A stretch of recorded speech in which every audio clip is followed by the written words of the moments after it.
নতুন বছরের প্রথম দিনেই ভয়াবহ দুষ্কৃতী হামলা ঘটে যুক্তরাষ্ট্রের নিউ অরলিন্স শহরে।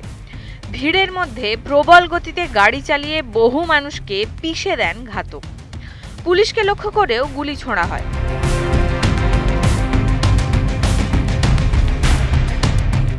পরে পুলিশের গুলিতেই মারা যান ওই ঘাতক, শামসুদ্দিন জব্বার। আমেরিকায় দুষ্কৃতী হানায় মৃতের সংখ্যা 10 থেকে বেড়ে হলো 15, আহত অন্তত 30। মৃতের সংখ্যা আরও বাড়তে পারে বলে আশঙ্কা করা হচ্ছে। দুষ্কৃতী হামলায় সন্ত্রাসবাদী সংগঠন ইসলামিক স্টেটস বা আইএস এর যোগ রয়েছে বলে মনে করছেন গোয়েন্দাদের একাংশ। কারণ ঘাতক যে গাড়ি নিয়ে হামলা চালিয়েছিলেন সেই গাড়ি থেকেই মিলেছে আইএস এর পতাকা।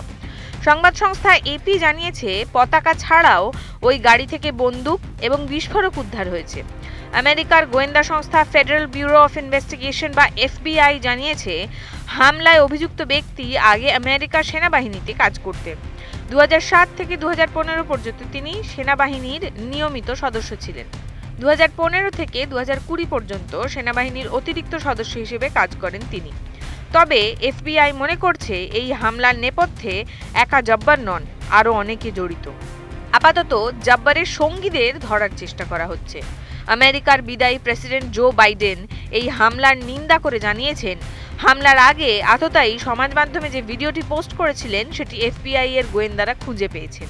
সেই ভিডিওয়ে আততায়ীকে বলতে শোনা যাচ্ছে যে তিনি আইএস এর ভাবাদর্শে অনুপ্রাণিত।